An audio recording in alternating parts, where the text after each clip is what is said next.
EO additional EO వీళ్ళది తప్పు. వీళ్ళందరికీ ఆజమాయిషీ చేసి టీటీడీ చైర్మన్ ఆయనది తప్పు. రివ్యూలు తీసుకోకుండా వీళ్ళందరూ కూడా దీన్ని కాస్కారం చేసి ఇంతమంది చావులకు కారణమయ్యారు. సార్ ఇన్సిడెంట్ జరగక ముందు కావచ్చు, జరిగిన తర్వాత కావచ్చు, అక్కడ అంబులెన్సెస్ కూడా ఏర్పాటు చేయనటువంటి పరిస్థితి. ఇన్సిడెంట్ జరిగిన 20 minutes వరకు కూడా ఒకే ఒక అంబులెన్స్ ఉంది, దాని దగ్గర డ్రైవర్ కూడా లేదు. నిజంగా అరేంజ్మెంట్ ఎంత దారుణంగా ఉన్నాయి అంటే తొక్కిసలాట జరిగింది, రకరకాల ప్రదేశాల్లో జరిగింది.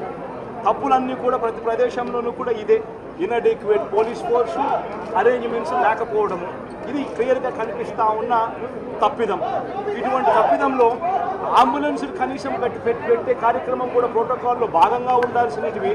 కనీసం ఇన్సిడెంట్ జరిగిన తర్వాత అంబులెన్స్ రావడానికి కనీసం తీసుకుని పోవడానికి కూడా 3/4 గంట పడతా ఉంది అని చెప్పి పేషెంట్ చెప్పినప్పుడు అది కూడా అప్పుడొకటి కనిపించేదే తప్పనిచ్చి కొంతమంది పేషెంట్లు అయితే వాళ్ళంతటి వాళ్ళ కింద మీద పడుకొని వచ్చినామని చెప్పి కొంతమంది చెప్తా ఉన్నారు.